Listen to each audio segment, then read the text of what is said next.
soil composition, grain size and aggregation. The crops work. Low ಆದಾಗ ಯಾವ್ದಾದ್ರು ಒಂದು hormone produce ಆಗಬೇಕು ಅಂದಾಗ ಆವಾಗಲೂ ಕೂಡ ಹೋಮಿಯೋಸ್ಟಾಸಿಸ್ ಬೇಕಾಗುತ್ತೆ. But here are talking about homeostasis only with respect to abiotic factors. ಆಯ್ತಾ, here the abiotic factors itself is a stimulus. ಆಯ್ತಾ, ಇದಕ್ಕೆ ನೀವು ರೆಸ್ಪಾನ್ಸ್ ಕೊಡ್ಬೇಕಾಗುತ್ತೆ. Okay, that is what you need to understand over here. So physiology homeostasis ಬರುತ್ತೆ, that is also same only, but here it is with respect to the requirement of the body. Here the homeostasis is maintained with respect to the abiotic factors that is in the environment, outer environment. Okay, so ಆಚೆ ಕಡೆ environment ಜಾಸ್ತಿ ಆದಾಗ ಮತ್ತೆ ಕಡಿಮೆ ಆದಾಗ ಹೇಗೆ body respond ಮಾಡುತ್ತೆ ಅನ್ನೋದನ್ನ ನಾವು ಕಲಿತೀವಿ. In homeostasis what happen, so ಆಗುತ್ತೆ ನಿಮಗೆ ಎಂಡೋಥರ್ಮ್ಸ್ ರೆಗ್ಯುಲೇಟರ್ಸ್ ಅಂದ್ರೆ ಯಾರು, they are basically nothing but endotherms are warm blooded organisms. Endotherms ಅಂದ್ರೆ ಎಂಡೋ ಅಂದ್ರೆ ಒಳಗಡೆ, internal, terms in temperature, okay, which can regulate their internal temperature or nothing but endotherms. ಅರ್ಥ ಆಗ್ತಿದ್ಯಾ ಮಕ್ಕಳು? ಅರ್ಥ ಆಗ್ತಿದೆಯಾ ಇದು ರೆಗ್ಯುಲೇಟರ್ಸ್ ಅಂದ್ರೆ ಏನು ಅಂತ, ಎಂಡೋಥರ್ಮ್ಸ್ ಅಂದ್ರೆ ಏನು ಅಂತ ಗೊತ್ತಾಯ್ತಾ? ಸೊ ನಿಮ್ಗೆ ಸಿಇಟಿಲಿ ಮತ್ತೆ ನೀಟಲ್ಲಿ ನಿಮ್ಗೆ ಎಂಡೋಥರ್ಮ್ಸ್ ಅಂತ ವರ್ಡ್ ಬಂದಾಗ ನೀವು ಅಯ್ಯೋ ಯಾವ್ದಪ್ಪ ಇದು ವರ್ಡ್ ಅಂತ ಶಾಕ್ ಆಗ್ಬಿಟ್ಟಿರ. ಆಮೇಲೆ so regulators are nothing but endotherms. Okay, they are nothing but warm blooded organisms or homeotherms. ಏನಂತ ಕರಿತೀವಿ? ಹೋಮಿಯೋಥರ್ಮ್ಸ್ ಅಂತಾನು ಕರಿತೀವಿ. Endotherms, homeotherms, warm blooded organisms, ಇದಿಷ್ಟನ್ನು regulators. Okay, endo means inside, terms means what? Temperature. So those animals which can regulate their internal temperature based on the external environment is called as endotherms. So here what they happen, they will exhibit both physiological as well as behavioral means. Physiological ಅಂದ್ರೆ ಏನು, ಒಳಗಡೆ ನಡೀತಿರುವಂತ functions ಗಳು, so ಅದನ್ನು they can alter. Okay, behavioral means ಅಂದ್ರೆ ಏನು, they will change their behavior. Okay, ಇವಾಗ ಏನಾಗುತ್ತೆ, ತುಂಬಾ ಬಿಸಿಲಾದಾಗ ಏನ್ ಮಾಡ್ತವೆ ಆನೆಗಳು ನೋಡಿದಿರಾ, ಮಣ್ಣು ಎರ್ಸ್ಕೊತಿರ್ತವೆ ಮೈ ಮೇಲೆ. ಸೊ ನೀವು ನಾಯಿ ಸಾಕಿದ್ರೆ ನಾಯಿ ಏನ್ ಮಾಡುತ್ತೆ, ಯಾವತ್ತು ಕ್ಲೀನ್ ಆಗಿರೋ ನಾಯಿ ಹೋಗಿ ಕೊಚ್ಚೆಯಲ್ಲಿ ಮಲ್ಕೊಂಡ್ಬಿಡುತ್ತೆ. ಯಾಕೆ? Because in order to cool down its body. ಆಯ್ತಾ, ಸೊ ಯಾವಾಗ್ಲೂ ನೀರೊಳಗೆ ಇರುವಂತ ಹಾವು ತುಂಬಾ ಚಳಿಗಾಲದಲ್ಲಿ ಏನ್ ಮಾಡುತ್ತೆ, ಹಾವು ಮೊಸಳೆ ಅದು ಹೋಗಿ ಬಿಸಿಲಲ್ಲಿ ಕೂತ್ಕೊಂಡು ಮೈ ಅಥವಾ ಫ್ಯಾಸ್ಟಿಂಗ್ ಅಂತ ಹೇಳ್ತೀವಿ ನಾವು ಅದನ್ನ. ಓಕೆ, ಬಾಯಿ ತಕೊಂಡು ಕೂತಿರ್ತವೆ ಒಂದ್ ಕಡೆ. ಏನಕ್ಕೆ ಅದು? in order to increase its body temperature. So these are the behavioral changes that you can see in the animals. Okay, so it is the maintenance of homeostasis by physiological and behavioral means. Next, it ensures constant body temperature, that is thermoregulation, constant osmotic concentration. Osmotic concentration ಅಂದ್ರೆ ಏನು, osmoregulation ಅಂದ್ರೆ ಏನು, osmoregulation ಅಂದ್ರೆ water and salt concentration na control ಮಾಡೋದು, that is osmoregulation. Okay, so it ensures constant body temperature, constant osmotic concentration, etc. Example, all birds and mammals, very few lower vertebrates and invertebrates are the examples for thermoregulation. Okay, so ನಮ್ಮ body usually ಅಲ್ಲಿ ಇವಾಗ ಒಬ್ಬ ತುಂಬಾ sweat ಆಗ್ತಿದ್ದಾನೆ, ಇನ್ನೊಬ್ಬ ತುಂಬಾ ಚಳಿ ಆಗ್ತಿದೆ. So ಯಾರು thermoregulation ಮಾಡ್ತಾರೆ ಅಂದ್ರೆ usually in the brain you have hypothalamus. Hypothalamus thermoregulator. So this will control the whole body temperature. So ಇವಾಗ ಕಡೆ ತುಂಬಾ ಏನ್ ಮಾಡ್ಬೇಕು ನೀವು, ಯೂಶಲಿ ಯು ವಿಲ್ ಸ್ವೆಟ್. ಹಾಗಾಗಿ ಯಾರು ಹೇಳೋದು thing but it is the brain. Brain ಅಲ್ಲಿ ಯಾವುದು ಹೈಪೋಥಾಲಮಸ್ ಹೇಳುತ್ತೆ. ನೆಕ್ಸ್ಟ್ ಅದನ್ನ ಕೂಲ್ ಡೌನ್ ಮಾಡಕ್ಕೆ ಏನ್ ಮಾಡ್ಬೇಕು, the body has to sweat, so that you will start sweating without your knowledge. So without your conscious itself you are start sweat. Sweat ಆದಾಗ ಏನಾಗುತ್ತೆ, the water will come out, it will lubricate the body, so that after some time you sweat, you will feel the coolness. So this is how the regulation is taking place. Okay, so ಚಳಿ ಆದಾಗ ಏನಾಗುತ್ತೆ, ಚಳಿ ಆದಾಗ the body has to generate heat. So heat ಹೆಂಗ್ generate ಮಾಡುತ್ತೆ, that is ನೀವು ಶಿವರ್ ಆಗ್ತಿರಲ್ಲ, the shivering itself is one of the process in order to generate heat. Okay, ನೀವು ಚಳಿಲಿ ನಡಕ್ತಿದ್ದೀರಾ ಅಂದ್ರೆ ಅದು ಒಳಗಡೆ ಸ್ವಲ್ಪ ಬಿಸಿ ಮಾಡಕ್ಕಂತ ನೀವು ಆಚೆ ಕಡೆ ನಡಕ್ತಿರ್ತೀರ. ಆಯ್ತಾ, apart from that there is also processes, physiological processes involve. ಯಾವ್ದಾಗುತ್ತೆ ಅಂದ್ರೆ ವ್ಯಾಸೋ ಕನ್ಸ್ಟ್ರಿಕ್ಷನ್ ಮತ್ತೆ ವ್ಯಾಸೋ ಡೈಲೇಷನ್ ಆಗುತ್ತೆ. ಏನಾಗುತ್ತೆ, ವ್ಯಾಸೋ ಕನ್ಸ್ಟ್ರಿಕ್ಷನ್, ವ್ಯಾಸೋ ಡೈಲೇಷನ್ ಆಗುತ್ತೆ. So your core body temperature, core body. So core body ಅಂದ್ರೆ ಯಾವ್ದಂದ್ರೆ, ನೀವು ಹಾರ್ಟ್ ಹತ್ರ ಕೈ ಇಟ್ಕೊಳ್ಳಿ, ಸ್ವಲ್ಪ ಬೆಚ್ಚಗಿರುತ್ತೆ. ಬೇರೆ ಜಾಗ ಕಂಪೇರ್ ಮಾಡಿದ್ರೆ ಹಾರ್ಟ್ ಮತ್ತೆ ಹಿಂದ್ಗಡೆ ಬೆನ್ನು. ಸೊ ಮಧ್ಯದಲ್ಲಿ ಕೈ ಇಟ್ಟಾಗ ನಿಮ್ಗೆ ಫೀಲ್ ಆಗುತ್ತೆ ಸ್ವಲ್ಪ ಮೈ ಬಿಸಿ ಇದ್ದಂಗಿರುತ್ತೆ. ಆಯ್ತಾ, so this is core body. So ಅಲ್ಲಿಂದ ನಿಮ್ಗೆ ಬಿಸಿ ರಕ್ತ ಇರೋದು. ಸೊ ಚಳಿ ಆದಾಗ ಏನಾಗ್ಬೇಕು, ಆಚೆ ಕಡೆ ಎನ್ವಿರಾನ್ಮೆಂಟ್ ಚಳಿ ಇದೆ, ಸೊ ನಿಮ್ ಬಾಡಿ ಹೀಟ್ ಜಾಸ್ತಿ ಆಗ್ಬೇಕು. ಆವಾಗ ಏನಾಗುತ್ತೆ ಅಂದ್ರೆ ವ್ಯಾಸೋ ಡೈಲೇಷನ್ ಆಗುತ್ತೆ. ವ್ಯಾಸೋ ಡೈಲೇಷನ್ ಆಗುತ್ತೆ blood vessels will enlarge. Enlarge ಆದಾಗ ಏನಾಗುತ್ತೆ, ಕೋರ್ ಬಾಡಿ ಇರುವಂತ ಬ್ಲಡ್ ನ ಎಲ್ಲಾ ಬಾಡಿ ಪಾರ್ಟ್ಸ್ ಬೇಗ ಸರ್ಕ್ಯುಲೇಟ್ ಮಾಡ್ತಾರೆ. ಯಾವುದು, that is because with hypothalamus being recommended. ಆಯ್ತಾ? ಸೊ ಬಾಡಿ ಫುಲ್ಲು ಅದು ವಾರ್ಮ್ ಬ್ಲಡ್ ಸರ್ಕ್ಯುಲೇಟ್ ಆಗುತ್ತೆ, ಆವಾಗ ನಿಮ್ಮ ಅದು ಬೆಚ್ಚಿ ಕೂಡ್ಸುತ್ತೆ. ಆಯ್ತಾ? ಸೊ ಆಚೆ ಕಡೆ ಬಿಸಿಲು ಜಾಸ್ತಿ ಇದೆ, ಆವಾಗ ನೀವು ಸ್ವೆಟ್ ಆಗ್ಬೇಕು, ಆಮೇಲೆ ಸ್ವಲ್ಪ ಬಾಡಿ ಟೆಂಪರೇಚರ್ ಲೋ ಆಗ್ಬೇಕು. ಆವಾಗ ಏನಾಗುತ್ತೆ, ವ್ಯಾಸೋ ಕನ್ಸ್ಟ್ರಿಕ್ಷನ್ ಆಗುತ್ತೆ. ವ್ಯಾಸೋ ಕನ್ಸ್ಟ್ರಿಕ್ಷನ್ ಅಂದ್ರೆ ಏನಾಗುತ್ತೆ, ಯಾವ್ದು ಬ್ಲಡ್ ವೆಸಲ್ಸ್ ಇರುತ್ತಲ್ಲ ಅದು ಸ್ವಲ್ಪ ನ್ಯಾರೋ ಆಗುತ್ತೆ. ಸೊ ನ್ಯಾರೋ ಆದಾಗ ಏನಾಗುತ್ತೆ, ಬ್ಲಡ್ ಫ್ಲೋ ಕಡಿಮೆ ಆಗುತ್ತೆ. ಸೊ ಬಿಸಿ ಬ್ಲಡ್ ಫ್ಲೋ ಕಡಿಮೆ ಆದಾಗ ಏನಾಗುತ್ತೆ, ಆಟೋಮೆಟಿಕಲಿ ನಿಮ್ಮ temperature at that it will fall drastically fall ಆದ್ರೆ ಅಥವಾ ಡ್ರಾಸ್ಟಿಕಲಿ ರೈಸ್ ಆದ್ರೆ again it will lead to lot of complication. So slightly it will regulate. ಆಯ್ತಾ? ಸೊ ಚಳಿ ಏನಕ್ಕಾಯ್ತು, ಶಕೆ ಏನಕ್ಕಾಯ್ತು ಗೊತ್ತಾಯ್ತಾ? ಸೊ ಚಳಿ ಆದಾಗ ಬ್ಲಡ್ ಫ್ಲೋ ಹೆಂಗಿರುತ್ತೆ, ಶಕೆ ಆದಾಗ ಬ್ಲಡ್ ಫ್ಲೋ ಹೇಗಿರುತ್ತೆ, ಅರ್ಥ ಆಯ್ತಾ? So this is the physiological changes what you can expect in thermoregulators. ಯಾವುದು, ರೆಗ್ಯುಲೇಟರ್ಸ್ ಅಥವಾ ಎಂಡೋಥರ್ಮ್ಸ್ ಆರ್ ಹೋಮಿಯೋಥರ್ಮ್ಸ್. ಈ ತರ ಫಿಸಿಯೋಲಜಿ ಅಡಾಪ್ಟ್ ಆಗಿದೆ. ಸ್ಟೂಡೆಂಟ್ಸ್ ಅರ್ಥ ಆಯ್ತಾ ಇದು ಹೇಳಿದ್ದು?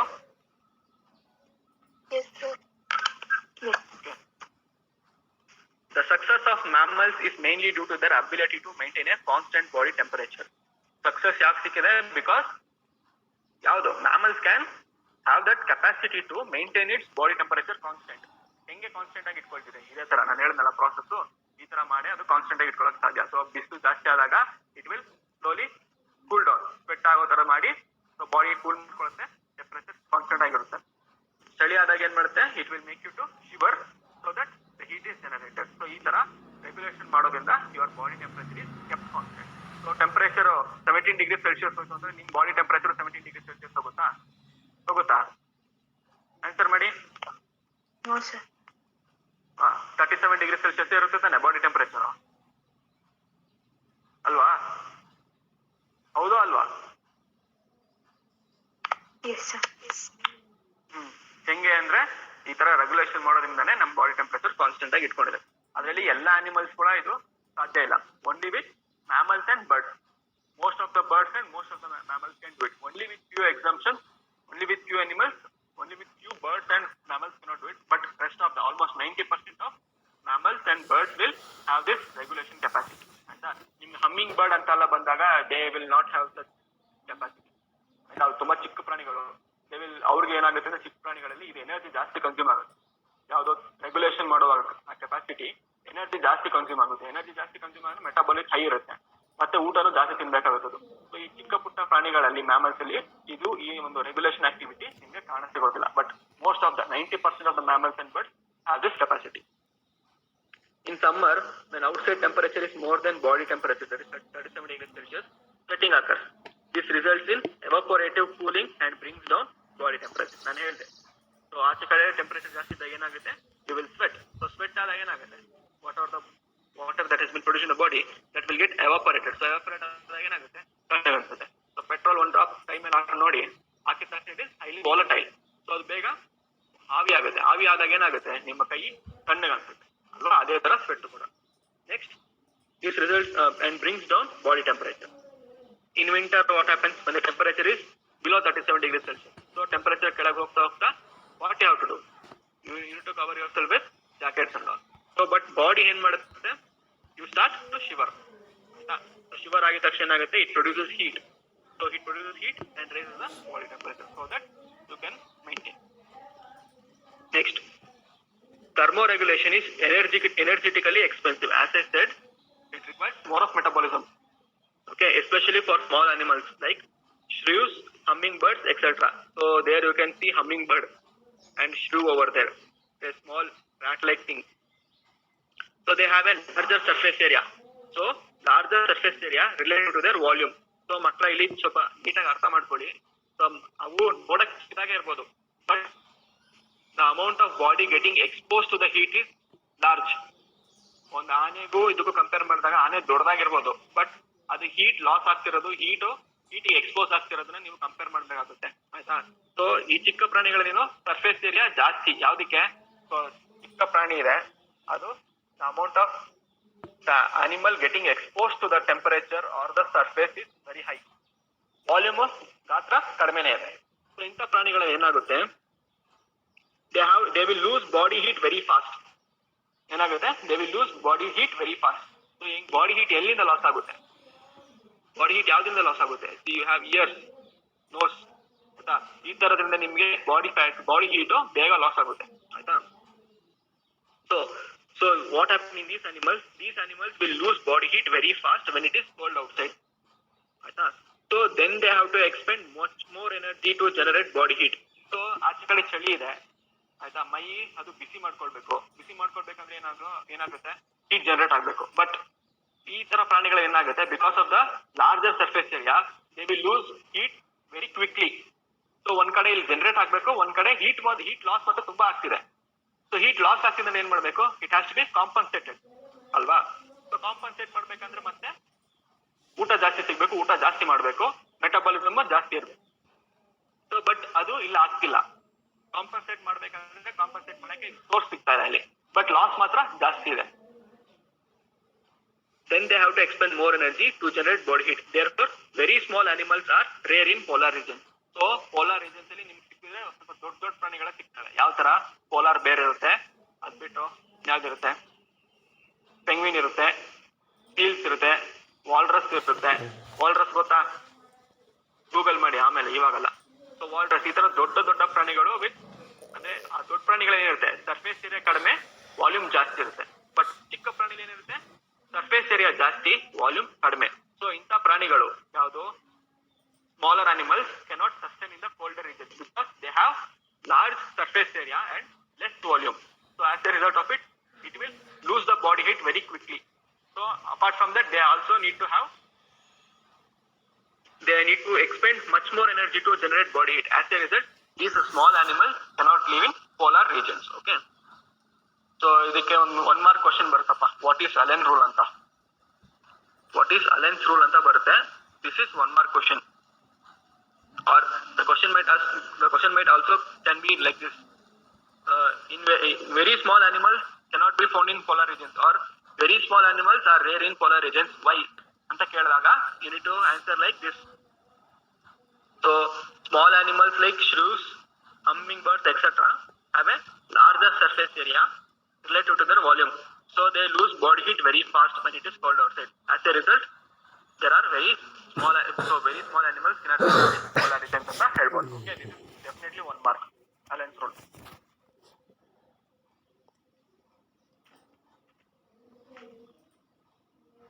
So ಅರ್ಥ ಆಯ್ತಾ ರೆಗ್ಯುಲೇಟರ್ಸ್ ಬಗ್ಗೆ?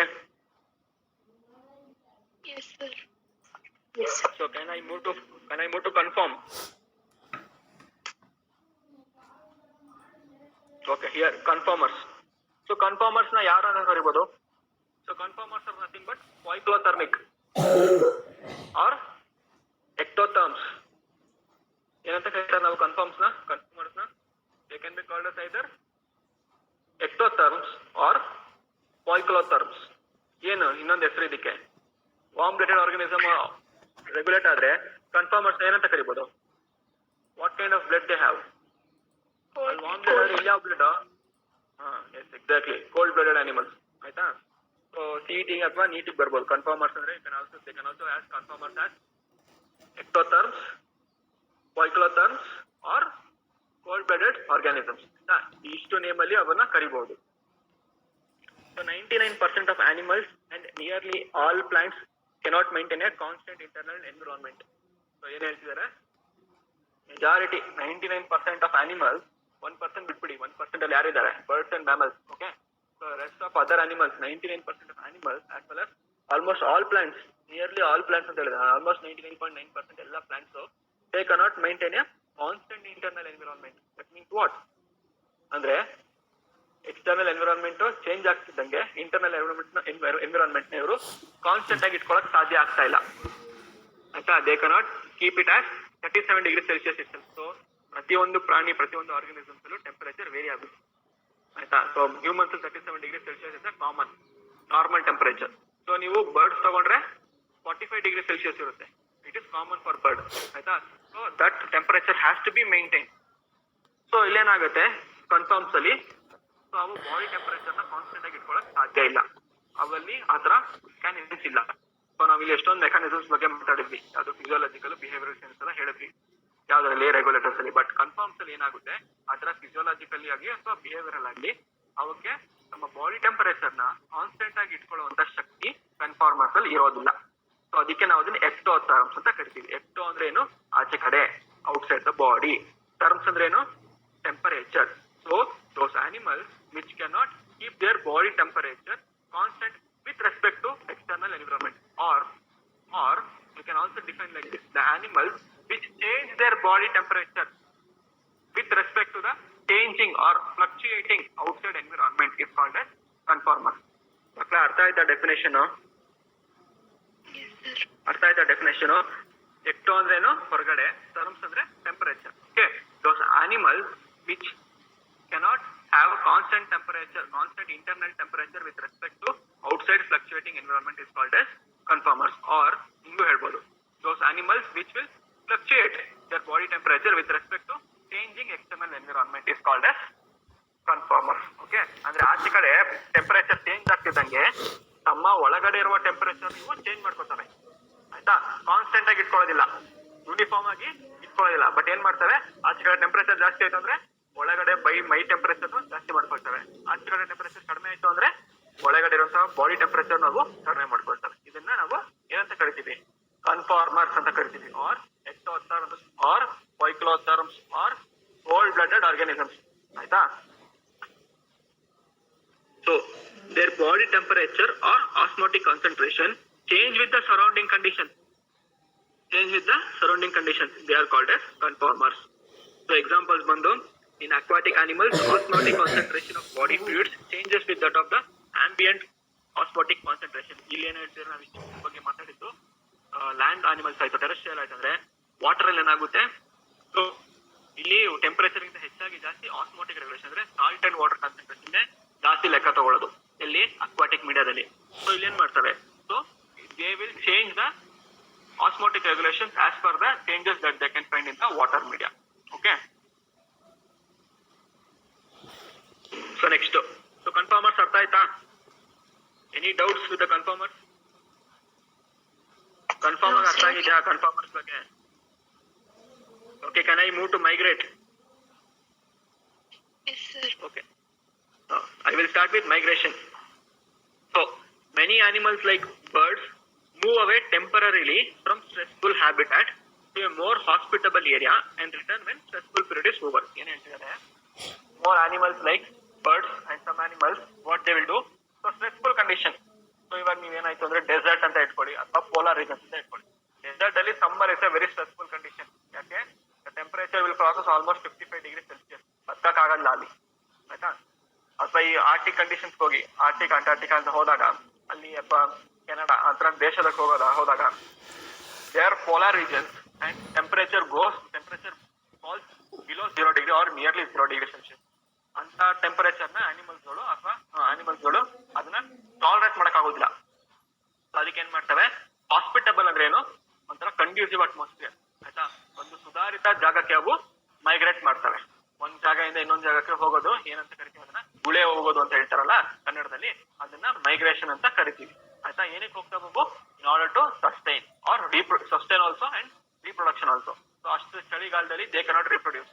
ಆಯ್ತಾ? It is not a conducive atmosphere for sustain or for reproduction, so that they will move from that particular place to another place. Okay, when the season gets over, ಅಲ್ಲಿ ಚಳಿಗಾಲ ಆಯ್ತು ಮುಗೀತು ಅಂತ ಕರೆದಾಗ ಮತ್ತೆ 3 ತಿಂಗಳು 4 ತಿಂಗಳು ಇಲ್ಲಿದ್ದು ಮತ್ತೆ ಏನ್ ಮಾಡ್ತವೆ, ಮತ್ತೆ ವಾಪಸ್ ಅವು ತಮ್ಮ ದೇಶಕ್ಕೆ ಹೊರಟೋಗ್ತವೆ, ಅಂದ್ರೆ ತಮ್ಮ ಜಾಗಕ್ಕೆ ಹೊರಟೋಗ್ತವೆ. It is called as migration. So ರಂಗನತಿಟ್ಟುಲಿ ಏನಾಗುತ್ತೆ ಅಂದ್ರೆ ನಮ್ಗೆ ವಿಂಟರ್ ಸೀಸನ್ ಬರುವಾಗ ಅಲ್ಲಿ ವಿಂಟರ್ ಸೀಸನ್ ಬೇರೆ ಇತ್ತು ಅಂದಾಗ ಅಲ್ಲಿಂದ ಪಕ್ಷಿಗಳು ಇಲ್ಲಿ ಬರ್ತವೆ ಸಮ್ಮರ್ ಸೀಸನ್ ಅಲ್ಲಿ, ವಿಂಟರ್ ಸೀಸನ್. ಮತ್ತೆ ಅಲ್ಲಿ ಅಂದ್ರೆ ಅವು ಎಲ್ಲಿರ್ತಾವ ಆ ಜಾಗ ಮತ್ತೆ ಸರಿ ಹೋಯ್ತು, ಸ್ಟ್ರೆಸ್ಫುಲ್ ಕಂಡೀಷನ್ ಮುಗೀತು ಅಂದಾಗ ಮತ್ತೆ ಇಲ್ಲಿಂದ ತಮ್ಮ ಮರಿಗಳ ಸಮೇತ ಮತ್ತೆ ವಾಪಸ್ ಹೋಗ್ತಾರೆ. So example is during winter Keoladeo national park that is located at Jajpur Rajasthan. So example ಇದೆ, 1 ಮಾರ್ಕ್ ಕೇಳ್ಬೋದು ಅಥವಾ ನಿಮ್ CET ಬರ್ಬೋದು, ಬರ್ಕೊಳ್ಳಿ. Keoladeo national park that is nothing but Jajpur in Rajasthan hosts migratory birds coming from Siberia and other extremely cold northern regions. Siberia ಎಲ್ಲಿದೆ? ಆಸ್ಟ್ರೇಲಿಯಾನಾ? Siberia ಎಲ್ಲಪ್ಪ ಇದೆ?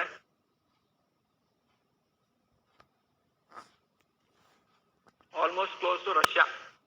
ಆಯ್ತಾ, ಯುರೋಪ್ ಕಾಂಟಿನೆಂಟ್ ಮತ್ತೆ almost very close to Russia. ಇಲ್ಲಿ ನಿಮಗೆ ಸೈಬೀರಿಯಾ ಸಿಗುತ್ತೆ. ಆಯ್ತಾ, so that is one of the coldest region. So Siberia ಅಂದ್ರೆ you can have this example Siberian tiger. ಆಯ್ತಾ, ಸೊ ಅದಕ್ಕೂ ಇದಕ್ಕೂ ಲಿಂಕ್ ಇದೆ. ಸೊ ಇಲ್ಲಿ ಏನ್ ಮಾಡ್ತವೆ, so these birds they will migrate from Siberia to where, to Rajasthan. Rajasthan hot condition ಅಲ್ವಾ, Siberia cold condition. So ಅಲ್ಲಿ ಸ್ಟ್ರೆಸ್ಫುಲ್ ಕಂಡೀಷನ್ ಆದಾಗ ಏನಾಗುತ್ತೆ, ಅಲ್ಲಿ ಬದುಕಕ್ಕಾಗಲ್ಲಪ್ಪ ಅಂತ ಅಂದ್ಬಿಟ್ಟು ರಾಜಸ್ಥಾನ ಬರ್ತದೆ. ರಾಜಸ್ಥಾನಲ್ಲಿ ಮತ್ತೆ ಟೆಂಪರೇಚರ್ ಎಲ್ಲ ಸರಿ ಹೋದ್ಮೇಲೆ ಏನಾಗುತ್ತೆ, ರಾಜಸ್ಥಾನದಿಂದ ಮತ್ತೆ ಸೈಬೀರಿಯಾ ಹೊರಟೋಗ್ತಾರೆ. So this is called as migration. So any doubt in migration? I will move to the next topic.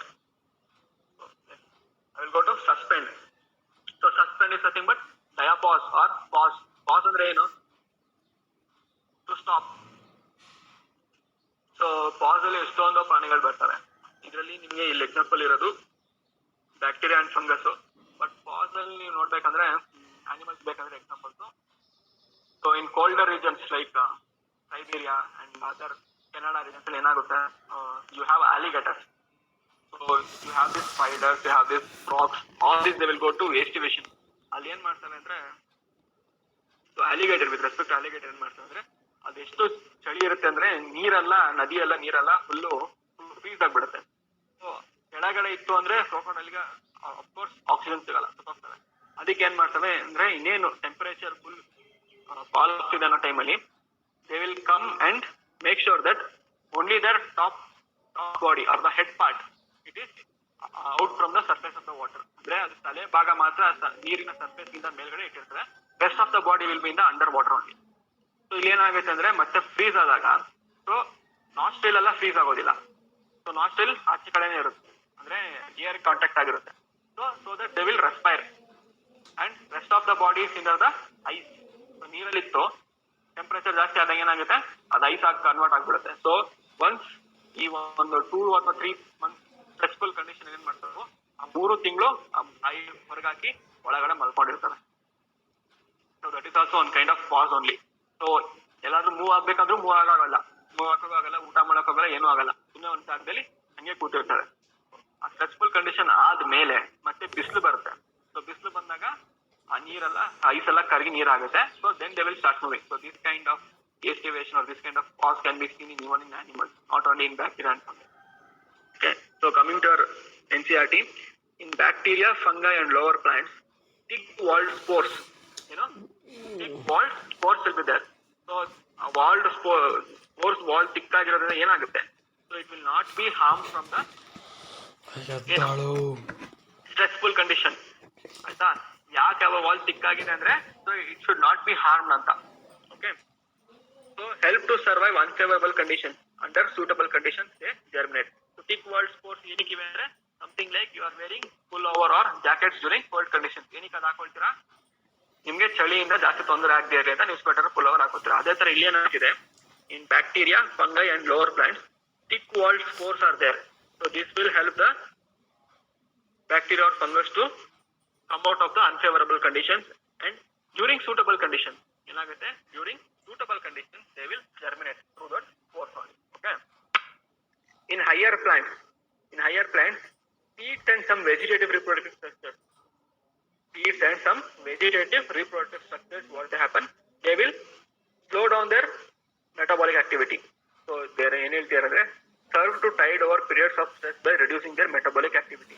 So during this stressful condition what they will do, they will decrease their metabolic activity. ಆಯ್ತಾ, so usually ಬೇರೆ ಟೈಮಲ್ಲಿ conducive atmosphere ಇರೋ ಟೈಮಲ್ಲಿ ಏನ್ metabolic activity ಇರುತ್ತೋ ಹಂಗೆ ಇರೋದಿಲ್ಲ. So stress ಇದೆ ಅಂದಾಗ ಇಟ್ ಹ್ಯಾಸ್ ಟು, ಇವಾಗ ಫ್ಲಕ್ಚುಯೇಷನ್ ಇರುತ್ತೆ. ಇವಾಗ ನಮ್ಗೆ ನೋಡಿ, ಇವಾಗ ಕೊರೋನಾ ಎಲ್ಲ ಬಂದಿದೆ. ಸೊ ಮುಂಚೆ ಎಲ್ಲ ಹೆಂಗ್ ಸ್ಪೆಂಡ್ ಮಾಡ್ತಿದ್ವು ಹಂಗೆ ಸ್ಪೆಂಡ್ ಮಾಡ್ತಿದ್ವ ದುಡ್ಡನ್ನ? ಇಲ್ಲ. ಮುಂಚೆ ಎಲ್ಲ ಹೆಂಗ್ ಆಚೆ ಕಡೆ ತಿರ್ಗಾಡ್ತಿದ್ವ ಹಂಗೆ ತಿರ್ಗಾಡ್ತಿದ್ವಾ? ಇಲ್ಲ. ಮಾಸ್ಕ್ ಹಾಕೊಳ್ತಿದ್ವಿ, ಮನೇಲಿ ಇದೀವಿ. ಅದೇ ತರ ಸ್ಟ್ರೆಸ್ಫುಲ್ ಕಂಡೀಷನ್ ನ ಬೇರ್ ಮಾಡ್ಬೇಕು, ಅದನ್ನ ಟಾಲರೇಟ್ ಮಾಡ್ಬೇಕು. ಅದಕ್ಕೆ ಏನ್ ಮಾಡ್ತವೆ, they will slow down their metabolic process. Okay, so reducing their metabolic activity. They germinate only under favorable conditions. So ಮತ್ತೆ ಸ್ಟ್ರೆಸ್ಫುಲ್ ಕಂಡೀಷನ್ ಹೋದ್ಮೇಲೆ, ಮತ್ತೆ ಕೊರೋನಾ ಎಲ್ಲ ಹೋದ್ಮೇಲೆ ನೀವ್ ಹೆಂಗ್ ಆಚೆ ಬರ್ತಿರೋ ಅದೇ ತರ ಆ ಸ್ಟ್ರೆಸ್ಫುಲ್ ಕಂಡೀಷನ್ ಹೋದ್ಮೇಲೆ ಒಳ್ಳೆ ಮಾಯಿಶ್ಚರ್ ಟೆಂಪರೇಚರ್ ಬಂದಾಗ ಏನ್ ಮಾಡ್ತವೆ, these higher plants they will grow, the seeds will germinate. Okay, next, in animals hibernation ನ ನೀವು ಚಿಕ್ಕ ವಯಸ್ಸಿಂದ ಓದ್ತಿದ್ದೀರಾ. That is nothing but winter sleep. So here you can see hibernation examples there. So ಅಲ್ಲಿ ನೋಡ್ಬೋದು ಕರಡಿ ಮತ್ತೆ ಮರಿಗಳು ಮಲ್ಕೊಂಡಿವೆ. So that is hibernation. So almost these polar bears will go for hibernation during winter season. Okay, so summer season ಎಲ್ಲ ಚೆನ್ನಾಗಿ ತಿನ್ಬಿಡ್ತವೆ. So it has to accumulate more fat. So during winter season, whatever the fat is there, that fat will get oxidized to liberate energy, and these animals will definitely sleep and they will not roam around. Okay. Next, estivation. Estivation of some snails and fishes during summer. Estivation ಅಂದ್ರೆ ಏನು? So what ನೀವು ಓದಿದ್ರೆ estivation. So ಈ estivation ಬೇರೆ, zoology ಬರೋ estivation ಬೇರೆ. So here this is summer sleep. So one is winter sleep, another one is summer sleep. So summer sleep ಯಾವ ಹೋಗ್ತವೆ? Fishes and snails. So these are usually moisture loving organism. ನೀವು ಜಾಸ್ತಿ ನೀರ್ ಇರಬೇಕು. So ನೀರ್ condition ತುಂಬಾ ಕಡಿಮೆ ಆಗ್ತಿದೆ ಅಂತ ಮಾಡ್ತೇವೆ. They will sleep. ಯಾವಾಗ ನೀರ್ ಕಡಿಮೆ ಆಗುತ್ತೆ? ಯೂಶಲಿ ಸಮ್ಮರ್ ಅಲ್ಲಿ. Okay, at that time it is a stressful condition for this animals, so that these animals will sleep. Okay, next there is a stage called as diapause. ಏನಂತ ಕರಿತೀವಿ? Diapause. A stage of suspended development. Suspend ಅಂದ್ರೆ ಏನ್ ಮಾಡೋದು? So students ನ suspend ಮಾಡ್ತಾರೆ. ಯಾಕೆ? ಚೆನ್ನಾಗಿ ಓದಿಲ್ಲ, ಏನೋ ಬಿಹೇವಿಯರ್ ಚೆನ್ನಾಗಿಲ್ಲ ಅಂದಾಗ ಕ್ಲಾಸಿಂದ ಅರ್ಧಕ್ಕೆ ಸಸ್ಪೆಂಡ್ ಮಾಡ್ತಾರೆ. ಅದೇ ತರ ಆ ಸ್ಟೇಜ್ ಆಫ್ ಸಸ್ಪೆಂಡೆಡ್ ಡೆವಲಪ್ಮೆಂಟ್ ಅಂದ್ರೆ ಡೆವಲಪ್ಮೆಂಟ್ ಆಗ್ತಿರೋದನ್ನ ಸೀಸ್ ಮಾಡ್ತಾರೆ, ಸ್ವಲ್ಪ ಕಂಡೀಷನ್ ವರ್ಗು ಅದನ್ನ ಸ್ಟಾಪ್ ಮಾಡ್ತಾರೆ. Okay, of many zoo planktons in lakes and ponds. Nothing but few plants and animals what they will do, they will stop or cease their activities during stressful condition. Okay, so that is called as diapause. Okay, so ಮಕ್ಕಳ ಅರ್ಥ ಆಯ್ತಾ suspend ಅಂದ್ರೆ ಏನು ಅಂತ? Did you understand all those four things? Regulators, conformers, suspend and migrate. ಇಷ್ಟು ಅರ್ಥ ಆಗಿದೆಯಾ? Yes, sir. Okay, next we'll go to adaptation.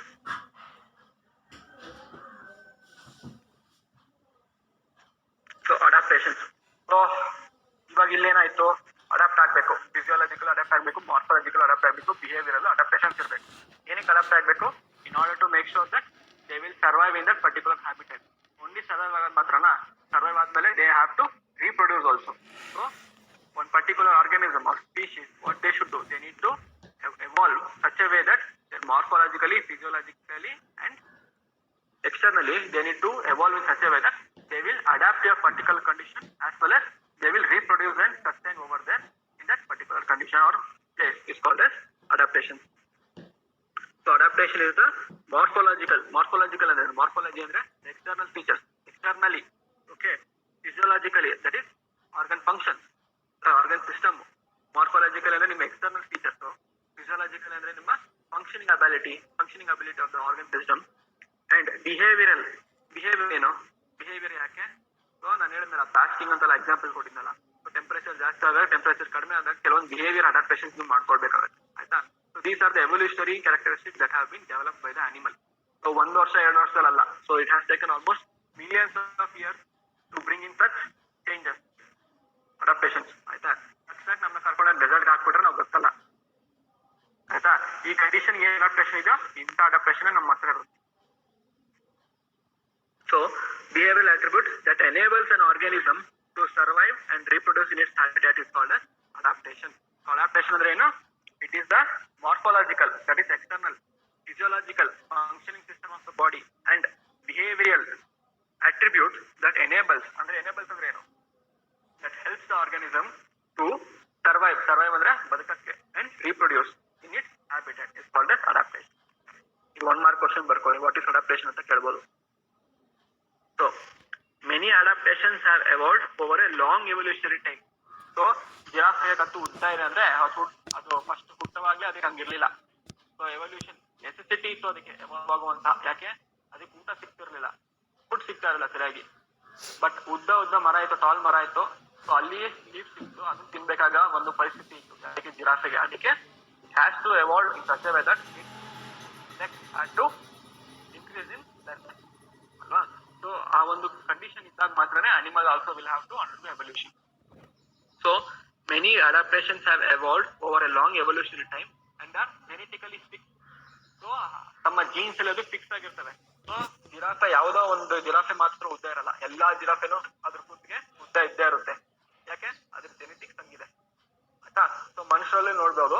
ಚೈನಾದಲ್ಲಿರೋ ಮನುಷ್ಯರು, ಇಂಡಿಯಾದಲ್ಲಿರೋ ಮನುಷ್ಯರು ಆಲ್ಮೋಸ್ಟ್ ನಮ್ಮ ಹೈಟ್ ಒಂದೇ ಇದ್ರು, ಸ್ವಲ್ಪ ಚೇಂಜ್ ಇರ್ತೀವಿ. ಸೊ ನಾವು 5.5 ಇದ್ರೆ ಆವರೇಜ್ ಹೈಟ್ ಅವ್ರು 5 ಫೀಟ್ ಇರ್ತಾರೆ. ಬಟ್ ಜೆನೆಟಿಕ್ಸ್ ನೋಡಿ, ಅವ್ರ ಕಣ್ಣು ಚಿಕ್ಕದಾಗಿರ್ತವೆ, ಕಿವಿ ಚಿಕ್ಕದಾಗಿರುತ್ತೆ, ನಮ್ಮ ಕಣ್ಣು ಅಗಲವಾಗಿರ್ತವೆ ಅಲ್ವಾ. ಸೊ ಇಂಡಿಯನ್ ಜೀನ್ಸ್ ಬೇರೆ ಇರುತ್ತೆ, ಚೈನಾದವ್ರ ಜೀನ್ಸ್ ಬೇರೆ ಇರುತ್ತೆ. So these all evolutionary trends and these are genetically fix ಆಯ್ತಾ. So next adaptations of kangaroo rat. So kangaroo rat ಇದು is adaptation in desert region, temperature ಜಾಸ್ತಿ ಇರೋ ಕಡೆ. Okay, so kangaroo rat is an native of American desert, North American desert. ಎಲ್ಲಿದೆ ಅದು? It is kangaroo rat is an example for desert region, desert adaptation or xerophytic adaptation ಆಯ್ತಾ. So it is a native of North American desert. North ಅಮೆರಿಕಾದಲ್ಲಿ desert ಇದೆ, ಅಲ್ಲಿಯ ಒಂದು ಪ್ರಾಣಿ ಇದು. So internal fat oxidation gives water as byproduct if there is no external source of water. So since I said it is a desert habitat, so the animal will not get any water. ಆಯ್ತಾ. So sometimes ಸಿಗ್ಬೋದು, majority of the time ಸಿಗ್ತಾನೆ ಇರ್ಬೋದು. ಅವಾಗ ಏನಾಗುತ್ತೆ, so ಮೈಯಲ್ಲಿರುವಂತಹ fat, ಆ fat oxidize ಆಗಿ as a resultant you will get water ಆಯ್ತಾ. ಸೊ ನೀವು ತಿಂದಿದ ಅನ್ನ, ಸೊ ನೆಕ್ಸ್ಟ್ ಅದು ಡೈಜೆಷನ್ ಆದ್ಮೇಲೆ water is also one of the component what you need. But ಇಲ್ಲಿ ಏನಾಗ್ತಿದೆ ಅಂದ್ರೆ ಫ್ಯಾಟ್ ಏನ್ ಸ್ಟೋರ್ ಆಗಿರುತ್ತೆ ಬಾಡಿಲಿ, ನೀರ್ ಸಿಗದೆ ಇದ್ದ ಸಮಯದಲ್ಲಿ ಏನಾಗುತ್ತೆ, ಈ internal body fat that will get oxidize and release water as a by component. So that there will be no requirement for the kangaroo rat to go in search of water ಆಯ್ತಾ. Next, so ability to concentrate urine so that minimal volume of water is use to remove excreted product. Excretion ಮಾಡಬೇಕು, ಎಲ್ಲ animal ಊಟ ಮಾಡಿದ್ಮೇಲೆ ಅದು excreted product ಆಚೆ ಹೋಗ್ಲೇಬೇಕು ಅಲ್ವಾ. ನಮ್ ಹ್ಯೂಮನ್ಸ್ ಅಲ್ಲಿ ಬೇರೆ ಆನಿಮಲ್ಸ್ ಅಲ್ಲಿ ಯೂರಿನ್ ಇರುತ್ತೆ, ಬಟ್ ಇಲ್ಲಿ ಏನಾಗುತ್ತೆ, it is concentrated urine. So very less amount of water is used. Concentrated urine ಏನಾಗುತ್ತೆ, usually it is uric acid. Concentrated urine ಅಲ್ಲಿ ನೀರಿನ ಅಂಶ ಕಡಿಮೆ ಇರುತ್ತೆ, ಬಟ್ ಎಕ್ಸ್ಕ್ರೀಟರಿ ವೇಸ್ಟ್ ಪ್ರಾಡಕ್ಟ್ಸ್ ಅದು ಜಾಸ್ತಿ ಇರುತ್ತೆ. ಸೊ ಇದನ್ನ ನಾವು ಕಾನ್ಸಂಟ್ರೇಟೆಡ್ ಯೂರಿನ್ ಅಂತ ಕರಿತೀವಿ. ಸಿಮಿಲರ್ಲಿ ನಿಮ್ಗೇನು ಅರ್ಥ ಆಗ್ಬೇಕಾದ್ರೆ dilute HCl, concentrated HCl example ತಗೊಳ್ಳಿ. ಕೆಮಿಸ್ಟ್ರಿ ಡೈಲ್ಯೂಟ್ ಅಂದ್ರೆ ಏನಾಗುತ್ತೆ, you are adding more water to it. So ಅದ್ರ ಕಾನ್ಸಂಟ್ರೇಷನ್ ಕಡಿಮೆ ಆಯ್ತು. ಕಾನ್ಸಂಟ್ರೇಷನ್ ಜಾಸ್ತಿ ಆಗ್ಬೇಕಂದ್ರೆ ಏನ್ ಮಾಡ್ಬೇಕು, ವಾಟರ್ ನ ತೆಗಿಬೇಕು. ಅಂದ್ರೆ ವಾಟರ್ ಹಾಕ್ಬಾರ್ದು, 100% ಕಾನ್ಸಂಟ್ರೇಷನ್ ಆಗ ಅದನ್ನ ಕಂಪ್ಲೀಟ್ HCl ಅಂತ ಕರಿತೀವಿ. ಅಥವಾ 90% HCl ಬೇಕು ಅಂದಾಗ ಏನ್ ಮಾಡ್ತೀವಿ, we will add 10% of water and 90% will be HCl. That is also concentrated HCl ಆಯ್ತಾ. ಸೊ ಕಾನ್ಸಂಟ್ರೇಟೆಡ್ ಯೂರಿನ್ ಏನಾಗುತ್ತೆ, ನೀರಿನ ಅಂಶ ಕಡಿಮೆ ಇರುತ್ತೆ, ಯೂರಿನರಿ ಪ್ರಾಡಕ್ಟ್ಸ್, ಎಕ್ಸ್ಕ್ರೀಟರಿ ಪ್ರಾಡಕ್ಟ್ಸ್ ಜಾಸ್ತಿ ಇರುತ್ತೆ. That is nothing but uric acid. Okay, next with respect to plants. So plants ಅಲ್ಲಿ ಏನಾಗುತ್ತೆ, presence of thick cuticle on leaf surface. So there will be having thick cuticle ಆಗಿ present ಇರುತ್ತೆ. ಯಾಕೆ, that is to avoid loss of water. Water ಬೇಗ loss ಆಗಬಾರ್ದು ಆಯ್ತಾ, ಮತ್ತೆ thick ಆಗಿದ್ರೆ ಪ್ರೊಟೆಕ್ಷನ್ ಇರುತ್ತೆ ಆಯ್ತಾ. So sunken stomata help to minimise water loss through transpiration. So stomata ಏನಿರುತ್ತೆ ಬೇರೆ ಎಲ್ಲರ ಕಡೆ ಮೇಲ್ಗಡೆ ಇದ್ರೆ, ಇಲ್ಲಿ ಟೊಮೆಟೊ ಏನಾಗುತ್ತೆ, ಸಂಕ್ ಆಗಿರುತ್ತೆ, ಅಂದ್ರೆ ಕೆಳಗಡೆ ಹೋಗಿರುತ್ತೆ. ಯಾಕೆ ಸಂಕ್ ಆಗಿರುತ್ತೆ ಅಂದ್ರೆ in order to avoid the transpiration. So transpiration is nothing but loss of water. So excess of water ನ ಎವಾಪರೇಷನ್ ಮೂಲಕ ಆಚೆ ಹಾಕಿದ್ರೆ ಟ್ರಾನ್ಸ್ಪಿರೇಷನ್ ಅಂತ ಕರಿತೀವಿ ಆಯ್ತಾ. ಬಟ್ ಇಲ್ಲಿ ಏನಾಗುತ್ತೆ, ವಾಟರ್ ನ ರೀಟೈನ್ ಮಾಡ್ಕೊಳ್ಬೇಕು, ಹಾಗಾಗಿ tomato is sunken. Okay, so with CA photosynthetic pathway enables their stomata to remain closed during the daytime. So with this process, CAM photosynthetic pathway, what happens, the stomata will be closed. So stomata closed adre there is no way that transpiration will take place. So transpiration itself is cut down. So stomata closed adaga enagutte, the water will not go outside. Okay, it will be retained in the leaf itself. So in desert plants like Opuntia have no leaves. ಅಲ್ಲಿ leaves ಇರೋದೇ ಇಲ್ಲ. But leaves ಎಲ್ಲ ಏನ್ ನೋಡ್ತೀರಾ, ಅದು leaf ಅಲ್ಲ, but ಅದು stem part. But leaves ಏನಾಗಿರುತ್ತೆ, it is been modified into thorns. Yes, spines ಅಂತ ಕರಿಬಹುದು. ಸೊ ಆ ಸ್ಪೈನ್ಸ್ ಏನಾಗಿರುತ್ತೆ, it has reduced surface area and it is very sharp like structure, needle ತರ ಇರುತ್ತೆ. ಸೊ ಅದು ಬೇರೆ ಆನಿಮಲ್ಸ್ ಅದನ್ನ ಊಟಕ್ಕೆ ತಿನ್ನಕ್ಕೆ ಅಂತ ಬಂದಾಗ it will acts as defensive. Okay, so the photosynthetic process. So leaf ಅಲ್ಲೇ ನಿಮ್ಗೆ ಇರೋದು ಫೋಟೋಸಿಂಥೆಸಿಸ್. ಬಟ್ ಲೀಫ್ ನಿಮಗೆ ಸರ್ಫೇಸ್ ಇರೋ ತುಂಬಾ ಚಿಕ್ಕದಾಯ್ತು ಅಂದ್ರೆ ಫೋಟೋಸಿಂಥೆಸಿಸ್ ಯಾರು ಮಾಡ್ತಾರೆ. So that work is taken up by stem. So stem part is also you can see green in colour. So that will take up the photosynthesis process. Next, adaptation in mammals in colder region. ಇಲ್ಲೇನಾಗುತ್ತೆ, you have an example of seal over there. Seal ಅಥವಾ seal ಅಂತ ಕರಿಬಹುದು. Seal ಇರ್ಬೇಕು. Okay, mammals from colder climates have shorter ears. Mammals from colder climates have shorter ears and limbs to reduce heat loss. This is called as Allen's rule. ಮಕ್ಕಳ ನಾವಾಗಲೇ first ಹೇಳಿದ್ದು ಅಲೆನ್ಸ್ rule ಅಲ್ಲ, ಇದು ಅಲೆನ್ಸ್ rule ಅಂತ. ಅಲೆನ್ಸ್ rule ಅಂದ್ರೆ ಏನು? Mammals the colder climates have shorter ear and limbs. ಏನು? Ear lobe ಮತ್ತೆ ಪಾದಗಳು limbs ಎರಡು ಏನಾಗಿರ್ತವೆ? ಶಾರ್ಟ್ ಆಗಿರ್ತವೆ. ಯಾಕೆ? In order to minimise the heat loss. ಅಲ್ಲಿ ಹೀಟು ಬಾಡಿಲೇ ಕನ್ಸರ್ವ್ ಆಗ್ಬೇಕು. ಯಾಕೆ? ಆಚೆ ಕಡೆ ಎನ್ವಿರಾನ್ಮೆಂಟ್ ತುಂಬಾ ಕೋಲ್ಡ್ ಆಗಿರುತ್ತೆ, ಇಂಟರ್ನಲ್ ಬಾಡಿ ಟೆಂಪರೇಚರ್ ಹೀಟ್ ಆಗಿರ್ಬೇಕು, ಬಿಸಿ ಆಗಿರ್ಕೋಬೇಕು. ಅದಕ್ಕೆ what they will do, they have reduced year lobes as well as limbs. So through this process we lose heat. So ನಿಮ್ಮ ಪಾದಗಳು ಯಾಕೆ ಅಂದ್ರೆ ನಿಮ್ಮ ಪಾದಗಳ ಕೆಳಗಡೆಯಿಂದ ನಿಮ್ಗೆ ಹೀಟ್ ಲಾಸ್ ಆಗುವಂತ ಚಾನ್ಸಸ್ ಇದೆ. ಕಿವಿಯಿಂದ ಹೀಟ್ ಲಾಸ್ ಆಗುತ್ತೆ. ಸೊ ಆನೆ ಬಾಡಿ ದೊಡ್ಡದಾಗಿದೆ, ಕಿವಿನೂ ದೊಡ್ಡದಾಗಿದೆ. ಯಾಕಂದ್ರೆ through the year it will lose its heat. So that's why elephant has a large ear. But what happens in colder climate? So these have reduced earlobes as well as limbs so that the heat loss is minimized. Next, aquatic mammals like seals have thick layer of fat called as blubber. So this blubber is also found in ಯಾವುದು? whale. Blue whale ಅಲ್ಲೂ ಇರುತ್ತೆ, ಆಮೇಲೆ dolphin ಅಲ್ಲೂ ಇರುತ್ತೆ, also in seals. So ಇದೇನಾಗುತ್ತೆ? This fat will get oxidized and it also acts as insulator. ಆಯ್ತಾ? Conductor insulator ಓದಿರ್ತೀರ chemistry physics ಅಲ್ಲಿ. So ಅದು ಹೀಟ್ ನ ಲಾಸ್ ಆಗಕ್ ಬಿಡೋದಿಲ್ಲ. So people who have more body hair, so the hair also acts as insulator. So ನಾಯಿಗೆ mammals ಬಂದಾಗ we have hair. Okay, so ನಾಯಿಗೆಲ್ಲ ನೋಡಿ ತುಂಬಾ ಕೂದಲು ಇರುತ್ತೆ, ಅದು it will act as insulator so that it will not lose its heat, body heat. ಆಯ್ತಾ? So even in humans, so ಯಾರಿಗೆ ಜಾಸ್ತಿ ಕೂದಲು ಇರುತ್ತೋ ಅವರು ಬೇಗ ಹೀಟ್ ನ ಲಾಸ್ ಮಾಡ್ಕೊಡ್ತಿರೋದಿಲ್ಲ, ಅವ್ರು ಬೆಚ್ಚಗಿರ್ತಾರೆ. ಆಯ್ತಾ? ಸೊ ಇಲ್ಲಿ ಏನಾಗುತ್ತೆ? Blubber what it will do, it will act as insulator and reduces the loss of body heat. Okay, next adaptations in water. So ಇಲ್ಲಿ ಮೈಕ್ರೋ ಆರ್ಗನಿಸಮ್ಸ್ ಇದೆ. Archaebacteria are found in hot spring. So ಇದು ನೀವು ಓದಿರ್ತೀರಾ, you bacteria ಬಗ್ಗೆ ಓದುವಾಗ archae bacteria ಬಗ್ಗೆ ಓದಿರ್ತೀರಾ, ಮೆಥನಾಜೆನ್ಸ್ archaebacteria ಎಲ್ಲ ಓದಿದ್ದೀರಾ. So they are found in hot springs and deep sea hydrothermal vents where temperature is beyond that is more than 100 degrees Celsius. Okay, many fish thrive in Antarctic waters. So Antarctic ಅಂದ್ರೆ ನಾವೇನ್ ಹೇಳಿದ್ವಿ, ತುಂಬಾ cold climate and sometimes what happen, the sea will turns into icebergs. So winter ಅಲ್ಲಿ ನೀರ್ ಅಂತ ಇರೋದಿಲ್ಲ, ಎಲ್ಲವೂ iceberg convert ಆಗಿರುತ್ತೆ. So even in that condition also you can find fishes over there. Okay, so many marine invertebrates and fishes live at great depths in the ocean where the pressure is 100 times the normal atmospheric pressure. ಅಂದ್ರೆ there are some invertebrates and fishes which live in a greater depth. ಅಂದ್ರೆ ತುಂಬಾ ಆಳದಲ್ಲಿ ಈ ಮೀನುಗಳು ಜೀವಿಸ್ತವೆ. ಅಲ್ಲಿ ಹೆಂಗಿರುತ್ತೆ ಅಂದ್ರೆ pressure ಬಂದು it is almost 100 times more than that of the normal atmospheric pressure. ಅಂದ್ರೆ ಅಂತ ಒಂದು ಸ್ಟ್ರೆಸ್ಫುಲ್ ಕಂಡೀಷನ್ ಅಲ್ಲಿ ಕೂಡ ಜೀವಿಗಳು ಜೀವಿಸ್ತವೆ ಅಂತ ಅರ್ಥ. Next adaptations at high altitude. High altitude ಅಂದ್ರೆ ಬೆಟ್ಟ ಗುಡ್ಡಗಳ ಪ್ರದೇಶಗಳಲ್ಲಿ. ಆಯ್ತಾ? ತುಂಬಾ ಬೆಟ್ಟದ ಮೇಲೆ ಅಂದ್ರೆ ಇವಾಗ ಹಿಮಾಲಯಸ್ ಮತ್ತೆ ಆಲ್ಪೈನ್ ಮೌಂಟೈನ್ಸ್ ಈ ತರ ರೀಜನ್ಸ್ ಅಲ್ಲಿ ಹೇಗೆ ಅಡಾಪ್ಟೇಷನ್ಸ್ ಇದೆ ಅಂತ ನೋಡ್ಬೋದು. At high altitude place above 3500 meters above we feel altitude sickness. So ಯಾರಾದ್ರೂ ಟ್ರಿಪ್ ಹೋಗುವಾಗ ಮಡಿಕೇರಿ, ಕೊಡೈಕೆನಾಲ್, ಯಾಕೆ ಚಾಮುಂಡಿ ಬೆಟ್ಟ, ಯಾವುದೇ ಒಂದು ಬೆಟ್ಟ ಪ್ರದೇಶ ಹತ್ತುವಾಗ usually will feel altitude sickness. ಅಂದ್ರೆ ತಲೆ ತಿರುಗ್ತಾ ಇರುತ್ತೆ, ಸೊ ಸುಸ್ತಾಗ್ಬಿಡ್ತೀರಾ, ವಾಮಿಟ್ ಆಗುತ್ತೆ. ಸೊ ಇದೆಲ್ಲ ಯಾಕೆ ಆಗುತ್ತೆ ಅಂತ ನಾನು ಇವಾಗ ಹೇಳ್ತೀನಿ. So it symptoms are nausea. Altitude sickness symptoms ಯಾವುದು? ನಿಮ್ಗೆ ಆಲ್ಟಿಟ್ಯೂಡ್ ಸಿಕ್ನೆಸ್ ಆಗಿದೆ ಅನ್ನಕ್ಕೆ ಏನ್ ಕಾರಣ? ಸೊ ಫಸ್ಟ್ ಆಫ್ ಆಲ್ ನೀವು ಆಲ್ಟಿಟ್ಯೂಡ್ ಸಿಕ್ನೆಸ್ ಆಗ್ತಿದೆ ಅಂದ್ರೆ ಫಸ್ಟ್ ಆಫ್ ಆಲ್ ನೀವು ಯಾವ್ದೋ ಬೆಟ್ಟದ ಮೇಲೆ ಇರ್ತೀರಾ. ಆಯ್ತಾ? ನೀವು ಬೆಂಗಳೂರಲ್ಲೇ ಇದ್ಕೊಂಡು ನಿಮ್ಗೆ ಇಲ್ಲೇ ಇಲ್ಲ ಅಂದ್ರೆ ಆಲ್ಟಿಟ್ಯೂಡ್ ಸಿಕ್ನೆಸ್ ಆಗೋದಿಲ್ಲ. ಆಲ್ಟಿಟ್ಯೂಡ್ ಸಿಕ್ನೆಸ್ ಅಂದ್ರೆ ಫಸ್ಟ್ ನೀವು ಯಾವ್ದಾದ್ರು ಬೆಟ್ಟ ಹತ್ತಿರ್ಬೇಕು. ಆಯ್ತಾ? ಸೊ ಸಿಂಪ್ಟಮ್ಸ್ ಯಾವುದು? ನಾಸಿಯಾ ಅಂದ್ರೆ ವಾಮಿಟಿಂಗ್ ಆಗ್ತಾ ಇರುತ್ತೆ.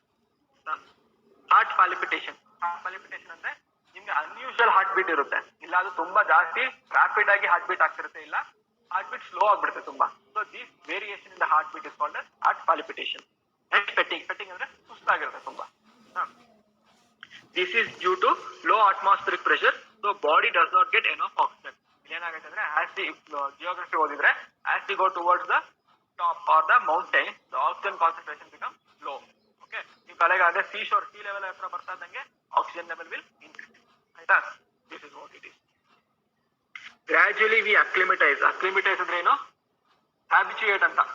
ಆಯ್ತಾ? ಸೊ ನಿಮ್ಗೆ ಒಂದ್ ವಾರ ಇದ್ರ ಅಂದ್ರೆ ಫಸ್ಟ್ 2 days ಈ ತರ ನಾಸಿಯಾ ಎಲ್ಲ ಬರುತ್ತೆ, ತಲೆ ತಿರ್ಗೋದು. third day slowly you will get adapted to that particular habitat. Okay, that is called as acclimatization.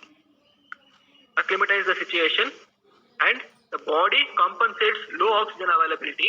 So ನಾನು ಹೇಳಿದೆ ಏನಾಗುತ್ತೆ ನಾವು ಬೆಟ್ಟದ ಮೇಲೆ ಹೋದಂಗೆ ಆಕ್ಸಿಜನ್ ಕಾನ್ಸಂಟ್ರೇಷನ್ ಕಡಿಮೆ ಆಗುತ್ತೆ. ಸೊ ಬಾಡಿ ಹೆಂಗೆ ಪ್ರಿಪೇರ್ ಮಾಡುತ್ತೆ ಅದನ್ನ ಆ ಒಂದು ಸ್ಟ್ರೆಸ್ಫುಲ್ ಕಂಡೀಷನ್ ಫೈಟ್ ಮಾಡಕ್ಕೆ ಅಂದ್ರೆ it will increase the RBC production. RBC production ಜಾಸ್ತಿ ಆದಾಗ ಹಿಮೋಗ್ಲೋಬಿನ್ ಕಾನ್ಸಂಟ್ರೇಷನ್ ಜಾಸ್ತಿ ಆಗುತ್ತೆ. RBC ಮೇಲೆ ಹಿಮೋಗ್ಲೋಬಿನ್ ಇರೋದ್ರಿಂದ more number of RBC is being produced, more number of the hemoglobin is there. So hemoglobin ಜಾಸ್ತಿ ಆದಾಗ ಏನಾಗುತ್ತೆ, so oxygen ನ ಬೇಗ bind ಮಾಡ್ಕೊಳ್ಳುತ್ತೆ, so that you will get minimum amount of energy. Okay, so this is how body gets adapted to the altitude. So desert ಅಲ್ಲಿ ಇನ್ನೊಂದಿದೆ, that is desert lizards behavioral adaptation. ಇದು ಇವಾಗೆಲ್ಲ ಇದೆಲ್ಲ physiological and biochemical adaptation ಹೋಗಿದ್ದು. Behavioral adaptation, behavior ಅಂದ್ರೆ that you can change the behavior. So desert lizard, what they do, they bask in the sun and absorb heat when their body temperature is low. So as body temperature low anದಾಗ ಏನ್ ಮಾಡುತ್ತೆ, they will go to sun and they will bask. ಅಂದ್ರೆ ಇವಾಗ ನಾವು ಸಮುದ್ರದಲ್ಲೆಲ್ಲ ನೋಡ್ತೀವಲ್ಲ vitamin D ಗೋಸ್ಕರ ಎಲ್ಲ ಮಲ್ಕೊಂಡಿರ್ತಾರೆ, ಅದೇ ತರ ಈ ಲಿಸರ್ಡ್ಸ್ ಕೂಡ ಆಚೆ ಬಂದು you can see crocodiles coming out of the water and basking in the sun. Okay, this is to make sure that body temperature low ಆಗಿರುತ್ತೆ, ಅದನ್ನ heat ಮಾಡ್ಕೊಳ್ಳುತ್ತೆ. But move into shade. ಯಾವಾಗ shade, they will move into shade when the ambient temperature starts increasing. Ambient ಅಂದ್ರೆ ಏನು?